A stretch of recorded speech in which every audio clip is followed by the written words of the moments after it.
Welcome to the PR Maven Podcast, a podcast all about growing your network and building your brand through traditional and digital networking techniques. I'm Nancy Marshall, the PR Maven and CEO of Marshall Communications. I've been strengthening brands through PR for over 35 years, and now I'm celebrating the success of executives, influencers, business owners, and entrepreneurs from all around the world, all of whom have cultivated their brands and broadened their networks through traditional and digital networking methods. Each week, I interview one of these interesting and influential individuals and provide an opportunity for you, the PR Maven Nation, to gain insights from their strategies and stories. So stay tuned for this week's episode, and thanks for listening.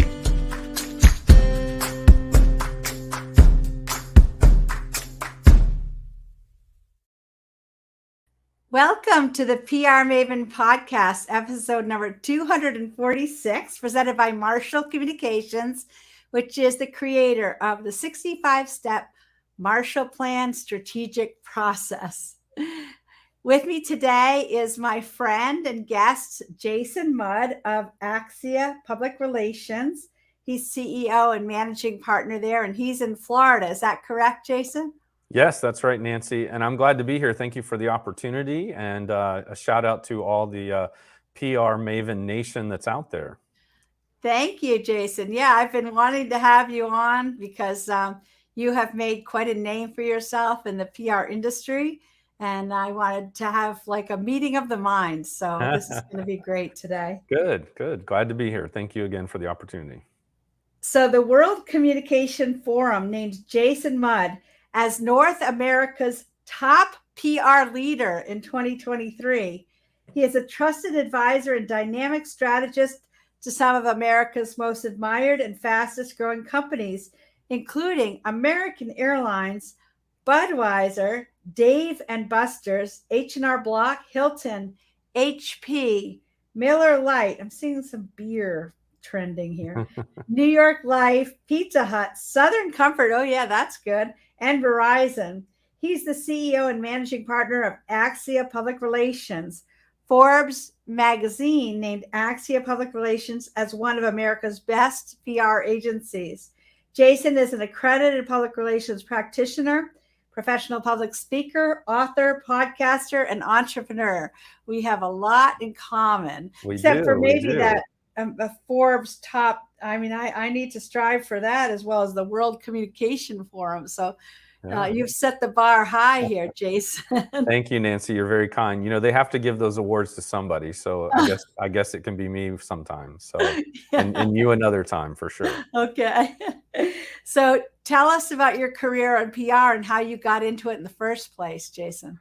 Sure. So, you know, I followed kind of what might be the more traditional path years ago of getting into PR, right? You start out in journalism and somehow you get converted over to the quote unquote dark side, right? So I started out in journalism. I was at the University of Missouri School of Journalism from Florida. I was born and raised in Fernandina Beach, went to Fernandina Beach High School, and you know, expressed interest in a career in journalism. And the journalists I knew said, well, if you're going to do journalism, you should go to the University of Missouri. And I literally went to a map to see where in the Midwest exactly was Missouri. Was it, you know, how far north was it, you know, because I'm a Florida boy. And it looked like it wouldn't be too bad. So I went ahead and made the leap and basically moved to Missouri to go to college. I didn't know a single person there. And while I was there studying journalism, I had to pay my way through school. So I had journalism jobs. And I was a recipient of a Rotary Club scholarship. And some Rotarians said, hey, there's this really good nonprofit that helps, you know, boys who have gotten themselves into legal trouble and, you know, kind of provides them. It was called Safe Harbor Boys Home. And they said, would you go out there and you know, kind of tell them, you know, give them some ideas of how they can build awareness for what they do.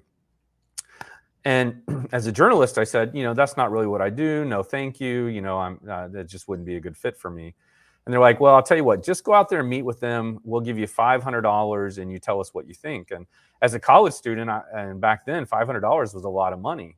So I said, sure, I'll go meet with somebody for $500. So I went out there, Nancy, and I fell in love with the cause. I fell in love with the kids.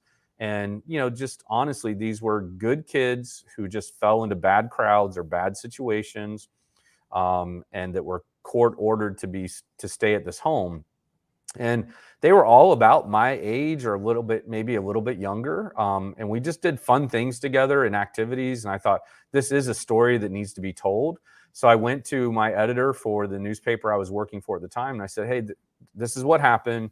Can I do this on the side, or how would you feel? And they said, it's fine. You just can't leverage your inside access and information at the newspaper for their benefit. You can certainly introduce them to one of our writers, but you can't, work them into stories you're working on and things like that. And I totally agreed. Ethics is obviously very important to me. And so started doing that. And I just became really passionate about it. Simultaneously, this was actually right before I started the University of Missouri. And when I applied for the university, they started kind of recruiting me because I had quite a clipbook and quite a portfolio as a journalist before I got there. Well, long story short, the first day I showed up and I said, hey, I'm here. I need that job you were telling me about. Where is it? And they're like, oh, yeah, that job thing. Why don't you come back in 2 or 3 days and we'll give you all the details then. And, it was very clear to me they had not lined up a job for me. So I came back a few days later and they said, well, guess what? You can sign up for work study and you can work for the J School. And so I started working for the J School, doing tours and helping with the Career Center and helping with alumni relations and recruiting. And, the evil genius behind the curtain immediately wanted me to start doing PR for the school, and kind of covertly started slowly moving me in that direction. So a combination between helping out Safe Harbor Boys Home and helping out the university School of Journalism made me realize that PR is actually kind of cool. And instead of reporting somebody else's agenda, you get to help them create an agenda and messaging and advocate on their behalf to do that. And I've really never looked back, Nancy. It's really appealing to me, the strategy of it and the advocacy of it, but still honing in on those news skills and writing skills that I was really passionate about. Well, that's a fascinating story. And I love the way that you got started by, helping a nonprofit from an early age or an early time in your career. Yeah. I was 18 years old and college bound, and, just didn't feel like what I was called to do. But, I guess I would tell, young people or younger professionals, I'd say, don't miss an opportunity because it might be your calling. That's right. Yeah. That's fascinating. So when did you start did you work for another agency before you started your own? Barely. So I worked, I interned one summer at an agency.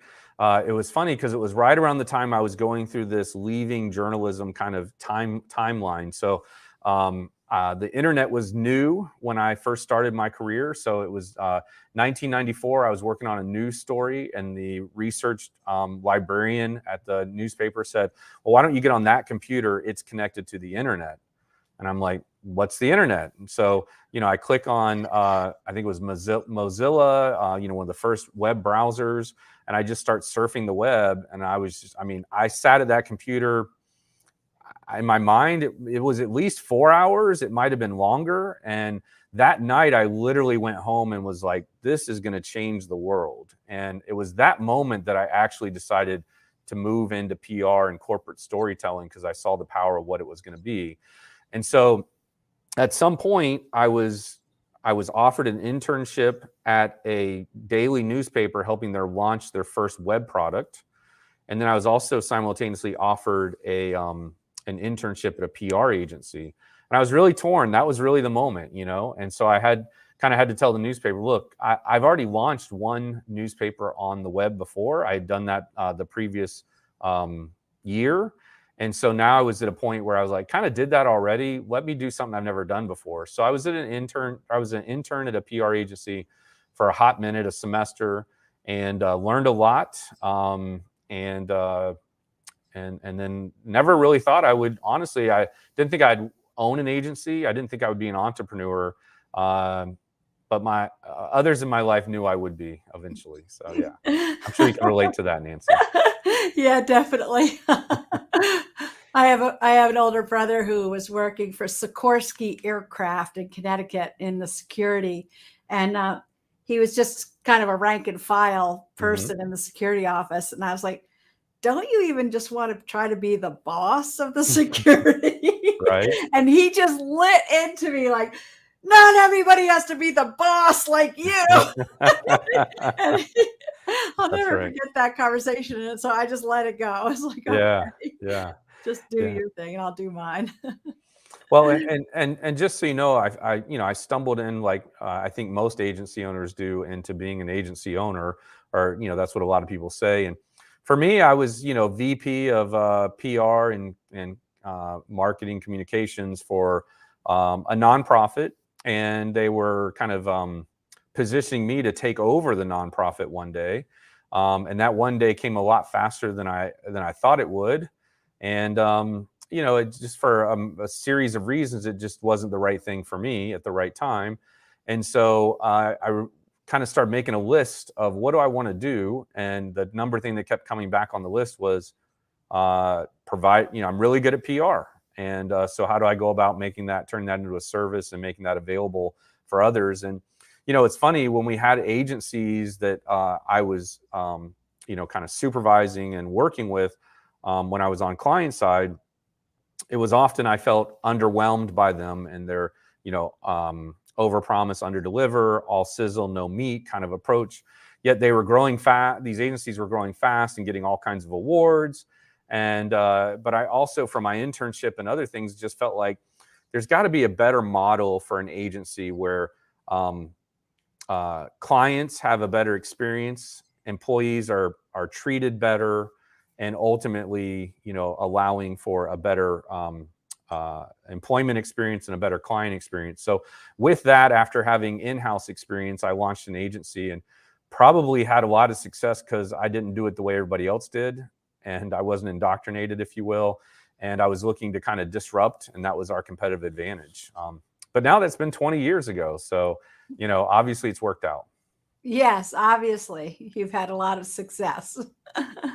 So Jason, what are some common PR mistakes that people make when they don't have a professional agency like yours or mine helping them?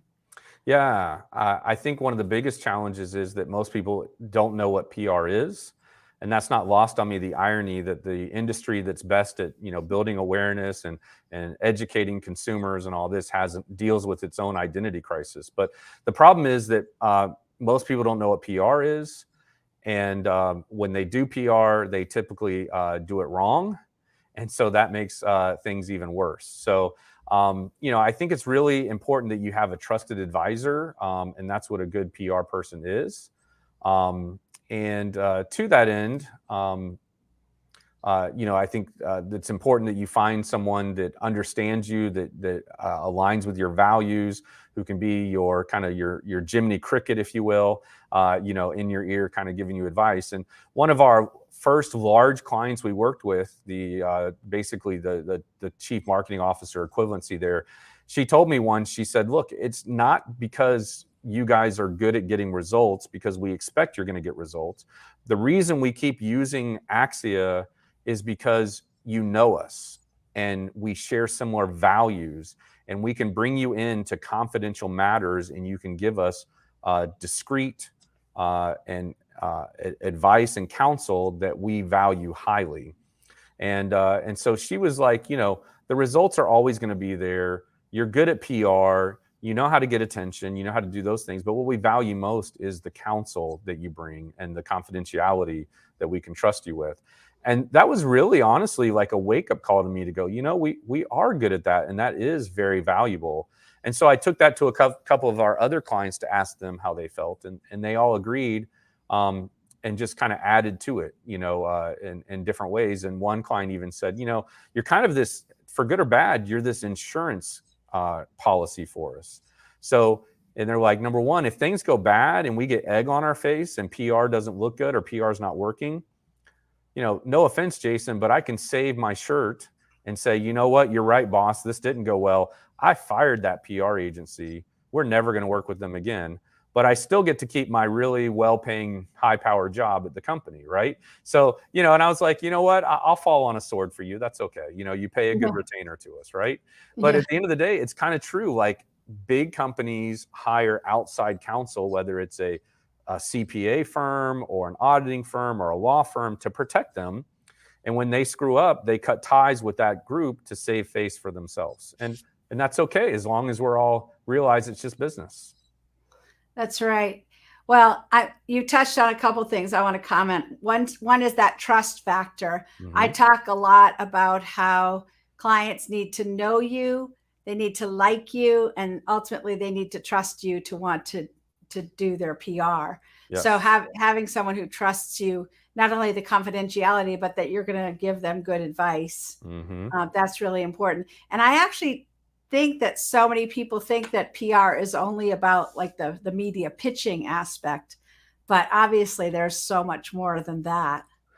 Yes, absolutely. In fact, we're always trying to correct that thought process, because that's what everybody thinks, So I think PR is all about, I used to joke parties, press releases, and tea times at both high tea and golf times at the country club, right? Yeah, right. And while that sounds like a great life, PR is a lot more strategic than that when it's done well. And that's why I prefer to never call ourselves publicists, because in my mind, that's what publicists do. And public relations practitioners are really strategists and advisors on overall corporate communications. So yeah. And back to your point, Nancy, not only do you need an agency that you like, know, and trust, but that's the exact behavior or buying pattern or buyer journey, buyer's diagram that consumers are going through as well when they're making a purchasing decision. So right. Behind every B2B transaction, I've heard someone say, is a B2C relationship, right? And so when, every consumer every business person is a consumer in the marketplace, and every consumer wants to know, do I like them? Do I trust them? Do I want to do business with them? Do they understand my problem? Have they solved it for others? Can they solve it for me? And do I trust them to do it? That's that subconscious buying process that they're going through. And so I think whether, if you're selling washing machines, you need to be thinking about that same approach. Or if you're providing landscaping services, you have to go through, your marketing should answer those types of questions. Your communications should answer those types of questions. Yeah. I mean, I feel like it's about building a personal brand that, your superpower is out there. And, one of my superpowers is helping my clients connect. Yes, I'm a connector, yes. And I love helping my clients make connections too. And so I think a personal brand is people know you're going to deliver on your promise. Mm-hmm. And I think once you identify what your superpower is, you need to sing it from the mountaintops so everybody knows what it is. There you go. And you won't know what your superpower is until you put yourself in positions and situations perhaps that you're not usually in. And that's when you can really see what you're made of and where your strengths are. Yeah. Actually, it's funny because you and I both went through the training with heroic public speaking this past year. And through the process of developing my keynote, I developed stories about my own personality. Starting when I was 3, I was like the most extroverted kid in the preschool. I can't imagine that, Nancy. I can't imagine. And back then I thought everybody was like that, but I guess over time I realized that was kind of a unique trait that I had. You probably thought, what's wrong with all these people? Did they not wake up on the right side of the bed today?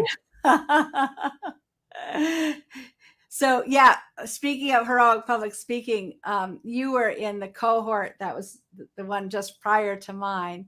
But both of us have been through this training on keynote speaking and TED Talks. And have you been giving any speaking engagements?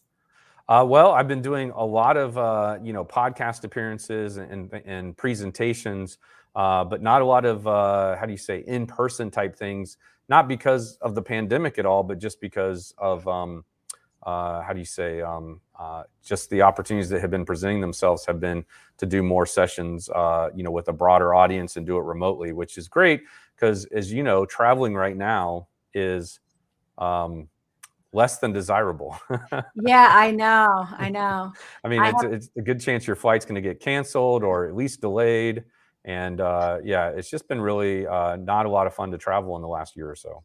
I have a son who's a pilot for NetJets, and of course he does private aviation, but I can't afford it. It's like $30,000 to fly one way across. Exactly. It sure is. That's right. Yes. So, Jason, what are some PR topics, tips, and trends that you're most passionate about? Yeah, that's a great question. We cover a lot of that on our podcast on top of PR. That's really what we're there to talk about, our topics, tips, and trends. I think one of the things that I'm very enthusiastic about is our 5 core values, which is integrity, ideas, relationships, results, and improve. And, one of the things we're spending a lot of time right now on is not only obviously talking regularly about integrity, but we're also focused on improvement and, kind of identifying the things we can do to improve. And so as an agency, it's very interesting. We really focus on news, social, and web content at our agency. And, I've been spending a lot of time bouncing back and forth between those 3 practice areas. Kind of like there's a story about Walt Disney, and he was giving a tour allegedly to some school-age children. So he took them to the art department, took them to the finance department, took them to the production department, took them to the innovation department, took them to, sound, and took them to, the creative department and all this stuff. And so one, kind of smart aleck kid at the end said, "Hey, this is a great tour, but you showed us everything, Mr. Disney. But so what do you do if you have all these employees, And Disney, the consummate creative, he said, "Well, I'm kind of like a honeybee. I go in and I pollinate each department until I feel like I've helped it get better. And then I move on to the next department and help it get better. And then I move on to the next department." And so, around 2006, when my business had really grown from nothing to, a fully staffed, departmentalized organization, I found myself going, what do I do here, nowadays? And I kind of heard that story maybe right around that same time. And that's kind of what I found myself doing, was going from department to department. So the point is, to answer your question, the topics, tips, and trends really is, I find myself getting in the trenches with my team and helping them out and helping them kind of raise what we're doing to the next level. And so, for example, a lot of times this quarter I've been spending with, earlier, the beginning of this quarter, I was spending a lot of time with our news practice, our news team. And when we think about news, we're thinking about obviously earned media coverage. We're thinking about speaking engagements. We're thinking about awards and getting on podcasts. So I really spent some time with them figuring out, okay, what tools do we use? What tools do we need? What tools don't we need? How do I help you be more successful? So I really came in and helped us improve our outputs and our outcomes for our clients for that. And then I moved into our social media team and helped them do that. I'm kind of in the process of doing that. And I think the web team knows I'm coming. They know I'm next. So, kind of like Deion Sanders when he was named coach at Colorado, he kept saying, I'm coming. Yeah. And I think they know I'm coming. And that's exciting because we've got some exciting new work coming as well next quarter for our web team. And so I hope they're right now sharpening their axe and improving their game. So when I show up, I won't have to stay there very long. Yeah. Well, it's all about having great content that's really targeted at your target audience. So yeah, and a great team to put it together, right? That's right. Yeah. We've been talking. Speaking of tips, our trends, we've been talking a lot about AI, and we just did an episode on AI for my podcast, and it's gotten a lot of great feedback from people in the industry who are like, "This is a great explainer of the practicality of using AI in business, and specifically for people who don't work in IT or don't work in AI." And so I was giving examples of I think the episode was called "How We're Using AI in Our Agency and How You Can Use It Too." We covered 6 things in it, and I bring that all up just to mention that AI is really exciting, and but in no way is it going to replace the value of a PR professional, the value of having a writer, because AI will never be human, and therefore it lacks empathy, it lacks relationships, it lacks those things we talk about, being liked, known, and trusted, right? You can trust software, you can like software, but you can't really have a relationship with software, right? Right. Yeah. And I think the people who have to worry about their jobs, aren't going to be the PR professionals that are good at what they do. The problem is going to be if you put garbage in, garbage out. If you give the AI device or platform bad input, it's going to give you bad output. But even when you get good at giving it an input, it's still, at least in its current phase, at best, an intern, right? So you've got kind of intern or entry level qualities and quality that it's putting out. And so one of the struggles with AI right now is you get an output, but that output still needs to be rewritten. It needs to be reworked. It needs to be, in many ways redone, kind of like having an unpaid intern, right? And so I find that, let's just say if you're a writer, if your writing skills are here, which is I'm going to show you in a minute. And let's say, and Nancy, somebody on your team or my team, their writing skills are up here, right? If your writing skills are down here, AI is only going to give you this. So it's hard for AI to be a useful tool for you because it's going to produce quicker content, but not better quality content. Then you've got to act like an editor and figure out how do you elevate it up to here. But if you're not a great writer or editor, how are you going to get something that's at your level up to the next level, right? Right. And so we use AI to generate first drafts, rough drafts that need to be fact-checked, that need to be cited and sourced often, that need to be rewritten, that need to be checked to make sure they're not plagiarized, make sure it's not, copywritten content or duplicate content. And that takes a lot of work. So sometimes AI is not as helpful as you might think it is, but it's getting better with each release. So anyway, we talked about the six things you need to do as you think about using AI at your company. Maybe you'll put a link to it in the episode notes. But otherwise, AI is very fascinating. There seems to be two strong camps, those that have embraced it and are using it, and those that just think it's going to be the worst thing that's ever happened. And they're afraid of it, or they don't recommend it, or they're embarrassed to use it.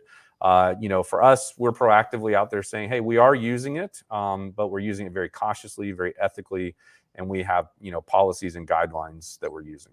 Yeah, I like comparing it to an unpaid intern. That's awesome. Yeah. I borrowed this from a friend of mine. We call ours Janet, like from The Good Life or The Good Place. Yeah. That's so awesome. I definitely borrowed that or stole it from her. Yeah. All right. Well, we're going to take a short break. We'll be back with more with Jason Mudd.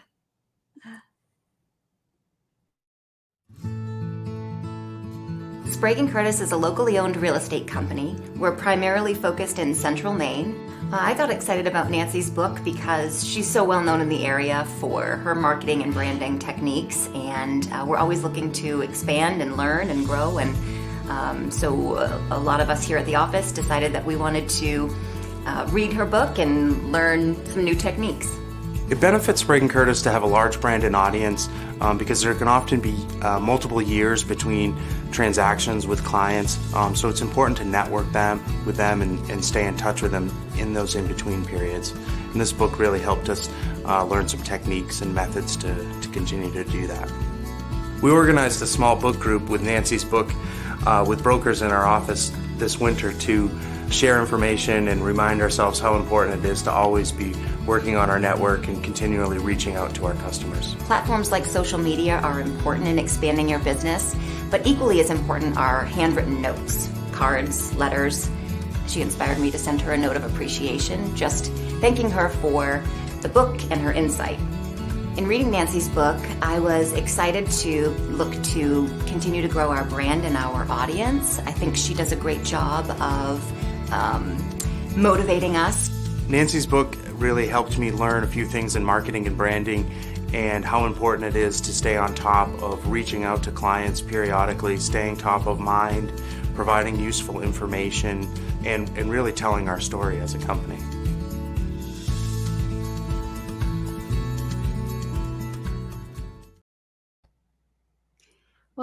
Well, nice to see you back again, Jason. Thanks for not running away. I love that little commercial. That's awesome. Yeah, well, it all started with me getting a note in the mail, and I called them up. I said, would you be willing to do a little video for me? And yeah, it turned out great. Yeah, awesome. And it's so Maine that they have like a potluck supper and everybody made something and they brought it into the office to discuss the book. So Yeah, very cool. yeah. So Jason, what is the difference between PR and advertising, and how do they work together? I would jokingly say one works and the other doesn't, but that's not true. We both know that. Yeah. The difference between PR and advertising there's several. One is that obviously you're in a lot more control with advertising, right? So you can control a little bit of the timing, a little bit of the frequency and the messaging and things like that. Where PR, you're really depending on a third party to give you a third party endorsement, or to write something about your organization themselves. And the credibility in PR is that third party, is that independence, is that lack of control. Some people can't handle not having that control, right? They want to know exactly what's going to happen and what they're going to get for their money and how they're going to be able to tangibly, see it and experience it. The problem is that consumers have trained themselves to tune out and ignore advertising. Nobody turns on the television. People turn on television to be informed and entertained. They don't turn on the television and say, I wonder who's advertising tonight. Yeah, right. Unless it's the Super Bowl, right? Then that's a whole different story. But research also shows most people don't even remember who the advertiser was. They just remember the thematic or the entertainment value of each commercial. Oftentimes, actually, research shows it attributes it to your competitor and not you. And so they show the more you advertise, the more you move volume for the entire industry, not just for yourself. That doesn't mean that advertising doesn't have a role, because like we talked about earlier, PR is synonymous with earned media coverage or getting news coverage. And there wouldn't be news outlets if there weren't advertising. And so advertising plays obviously an important role. Years ago, when I first started the agency, there was a book released called The Fall of Advertising and Rise of PR. And when I read that book, I thought to myself, this is my platform also, and I wish I would have written this book first because I completely agree with it. And the idea is that you build a brand using PR, and then once you've built your brand, then you use advertising to support it. And so Tesla, Target, and Starbucks are perfect examples of strong brands with great reputations who never once bought an ad until they reached a certain point where they were well known already, and then they used advertising to support it. And even today, Starbucks is not a heavy advertiser, and nor is Target, and Tesla still does not advertise. So those are some differences of how they work. How do they work together? The example I would give you is that we're always playing around with what I call levers in our organization. And this is just speaking about Axia ourselves, because I don't want to speak about any of our clients without their permission. But for us, we use levers. And so by levers, I mean, we've got, a pay-per-click campaign going. We've got our own PR campaign going. I'm speaking, we're entering awards, and we're just creating all this visibility. Well, every once in a while, I try to disrupt that process and say, hey, let's stop doing something, or let's do less and try to accomplish more. So doing less means we're more focused, and then therefore we might be able to do more or get more value out of it.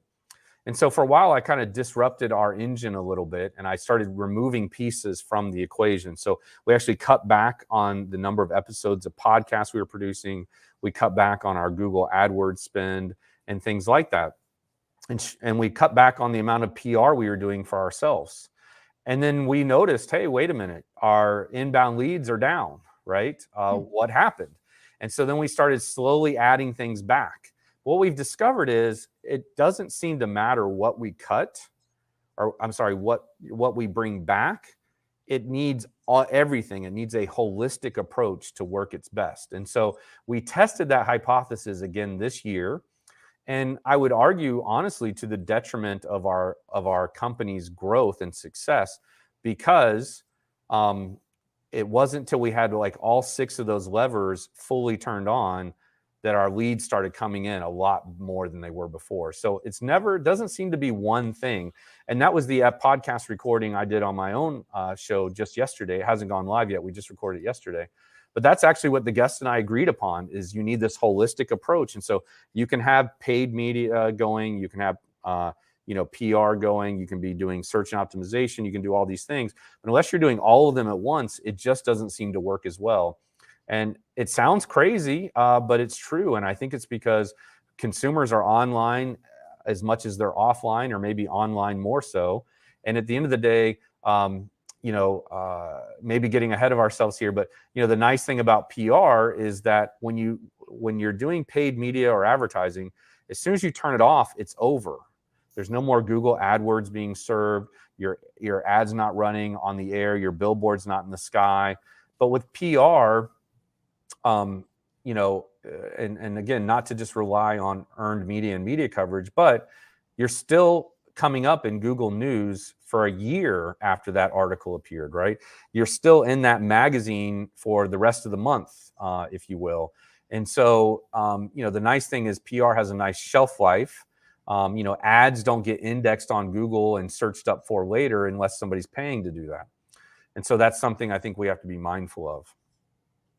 Well, you've been talking about what I call the marketing mix, essentially. So PR and advertising, how do they fit into the marketing mix overall? Mm-hmm. Yeah, that's right. Then I think it's best done together with your first dollars, I think, going into PR. And that's not because I'm biased and in the PR industry. There's data that proves it. I tell our clients all the time, the companies that are with us the longest are the ones that get the most value out of their PR program. And we can document that through our results reports. So, PR is not, I think we both know who Tony Mikas was. And he had a saying, and I use it all the time: PR is not instant or overnight, but it's the most powerful way to build your brand. Well, that leads right into my next question: is why is PR more of a long game than advertising? Yeah, well, because PR has a lot more credibility. People tend to remember the things they read and consume than quick sound bites or quick hit messages on the ads that can just be overwhelming and cluttering. And I don't know about you, but most people tend to turn off or turn down whatever they're consuming when the ads are streaming or coming across or whatever. So commercials just don't really work, but you do, depending on your model, if you need to be in front of people, do it. I've always found it fascinating, Nancy, that, when we think of advertising, we typically think of law firms and automobiles, right? Those are two of the heaviest industries, and retailers, of course. But in the auto industry, only 2%, meaning 1 in 50 people, are in the market to buy a car at any given time. But look at all that advertising you see, right? You would think 100% of the marketplace is in the market for a car all the time. And so here's a great example of how to do PR a little bit differently, if you will. So when we were working with an automobile dealership group, they told us that factoid, 2% of the market of the population is in the market to buy a car at any given time. Not a lot of people. So their idea is, let's do mass advertising to reach that 2%. I said, but then I just kept listening and I went to conferences and stuff. And then I heard another stat, which is 40% of people will buy a new car within 6 months of buying a new home. The psychology there is they've been saving their money for a down payment. They've been protecting their credit score so they get the best interest rate. Once they have that house, they want a new car to go with this new house. They finally accomplished their house. It's weird. They finally got the home they've been wanting. Now, to reward their hard work, it's not just the house. Now they want a car to go with it. So when I heard, okay, so you can go after 2% of the market and spend a lot of money doing it, or you can go more targeted after 40% of the market, where would you put your money, Nancy? I would go after the 40% of the market. Yeah. So I said to the automobile dealership group, how do we go about finding, and I already knew the answer, but like a good attorney, you don't ask a question unless you know the answer. How do we go about finding who are new homeowners in the communities or the cities that you serve, the metropolitan areas? Well, I knew how to get that list. So we got that list, and then we created a program around reaching out to these new homeowners to celebrate and congratulate and to, basically recognize them and congratulate them on their new home and start building a relationship with them over time.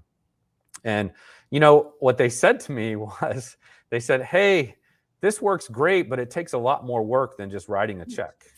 And I was like, Yeah. it does, but let's look at conversion rates, you know? Right. And so, you know, it's kind of one of those things. We used to work for a personal injury attorney, one that spends millions of dollars on advertising. And we would get them these segments on the morning show in their, you know, in the markets they serve. And they would say, man, these morning shows are great, but do we really have to be there at 7 a.m.? You know, I'm like, well, that's why it's called a morning show, Yeah, you right. know? And finally, the owner just said to me, you know, he said, look, I'd just rather write another big check to the TV station and not have to worry about getting up so early. Oh, Right. wow. Yeah.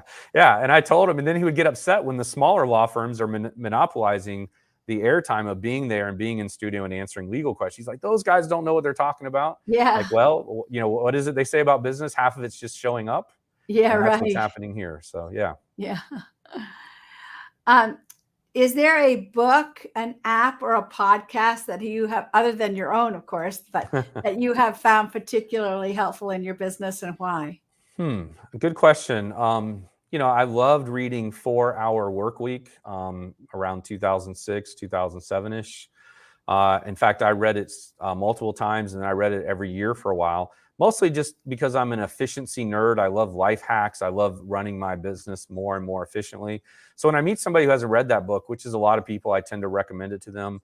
And then a couple years later, he came out with 4 Hour Body, and I ended up losing about 40 pounds from Wow. kind of following some of the advice in that book. I wish I could lose 40 pounds again, but it's not happening as easily.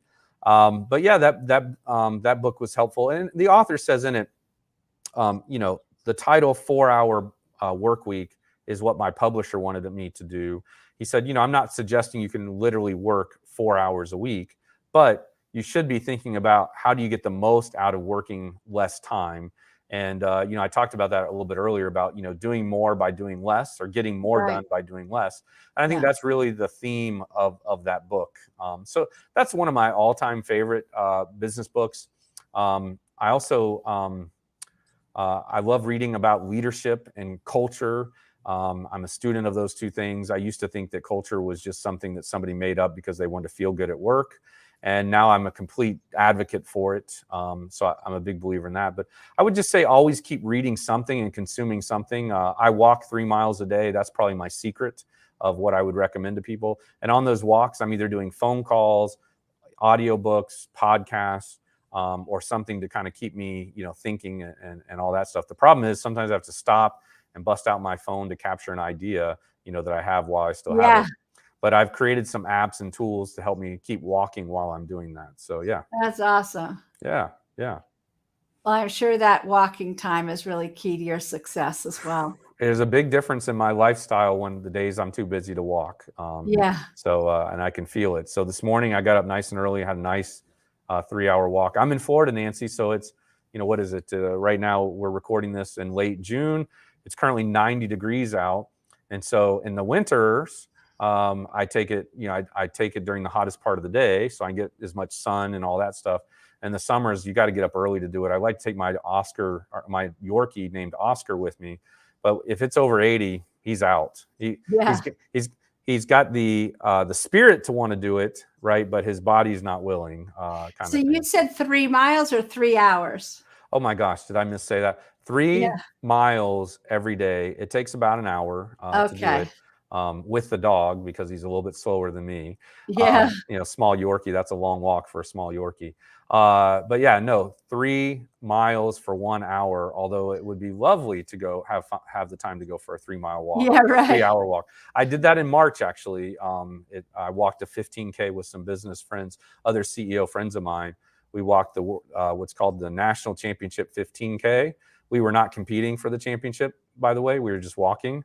Yeah. But it's the world's largest 15K, or 9.3 miles. And it went by in a flash, even though it was 3 hours, because we were just sharing business advice back and forth. And it was probably one of the most valuable conversations I've had in a long time. And I'm still using a lot of the things we learned during that session. That's awesome. What a great idea. Yeah. Yeah. How about you, Nancy? What's one of something you recommend? Oh, what do I recommend? Well, right now I'm reading the book about brandscaping by Andrew Davis. Yes. And I really am enjoying it. He's a big advocate for content marketing and using content to increase demand. But I'm a little mad at Andrew Davis because he totally disses the PR industry. And I don't think he really understands it, because he kind of keeps talking about one-hit wonders as if PR agencies just produce like one media hit and then they're done. Yeah. And I'm like, no, it's so much more than that. So I've been trying to figure out how I'm going to reach out to him and try to correct the record. So on the one hand, I'm recommending that book, but beware of what he says about PR. Two thoughts on that. One, Andrew Davis, I've met him in person. He reminds me of you, Nancy. He is an extrovert for sure, right? Number one, high energy guy. In fact, I think, maybe he'll listen to this, through search engine optimization or Google alerts. But, I think his high energy, actually, it's his natural style. So he should do that. But I sometimes wish he'd rein it in a little bit when he's speaking as a presenter, so that, he can have more substance and more, the audience can track with him a little bit closer. But I would say, and I've shared this in other circles with other marketers, today's generation of marketers, they love thought leadership and they love content marketing, but PR has been doing that work for decades. And so I consider thought leadership and content marketing as being PR. And so you said he's a big deal about content marketing. What he doesn't realize is that's a PR practice and always has been. And just because they came up with a new name for it, when inbound marketing was termed, or content marketing was termed, right, doesn't mean it didn't exist before some tech heads decided to call it that. And so I tell people that all the time. PR professionals were the leaders when the internet came out. PR professionals were the leaders when social media came out. Nothing's changed. It's just other people have tried to put their hands in the kitty or in the pot, kind of thing. So I would flip it around that way, and I'd say, Andrew Davis, if you're listening, content marketing is PR and always has been. Well, I would love it if Andrew would chime in. So, and then actually, I'll also invite Andrew to be my guest on the PR Maven podcast. That's what I'm just going to say. You should have him as a guest, and you guys should have a civil debate about that topic. And you can quote me on that too. All right, I'll do that. So, Jason, how can people get in touch with you? Well, I'm hard to find with the last name Mudd, because there's 3 or 4 other Jason Mudds out there. But I am the Jason Mudd, and most of my handles are Jason Mudd 9 on the number 9 on social media, because that's just my favorite number. Look at that; it magically appears. That's pretty awesome. Your elves are very talented. But anyway, there's another Jason Mudd that's an attorney, another one that's a doctor, another one that's an event marketer or something like that. But I'm the PR guy named Jason Mudd. Definitely connect with me on LinkedIn. But if you do, customize your invitation. Look at that. Let them know that you saw me on the PR Maven podcast, and that you're part of the PR Maven Nation, and that you love Nancy Marshall, and we'll share the Nancy Marshall love together. Awesome. Yeah. Well, Jason, this has been a lot of fun. I think we might have to do it again sometime, or maybe we'll have to do it on your podcast. Yeah. But thank you for joining me today, and I look forward to seeing you again soon. I was glad to be here. Thank you for the opportunity, and I hope something great happens to you and your audience today. Thank you. Thank you. Thanks for listening to this episode of the PR Maven Podcast. I invite you to share a review of the podcast on iTunes or your favorite podcast player. Be sure to subscribe to our podcast so you never miss an episode. You can also join the PR Maven Nation on Facebook. It's free to join, and it's a great community of like-minded individuals who are all looking to learn and grow from one another. If you use an Alexa device, use your Alexa app to search the skills and games section to find and enable the PR Maven Podcast Flash Briefing. This will give you access to exclusive content and more PR and marketing advice. Thanks again for listening, and have a great rest of your week, PR Maven Nation.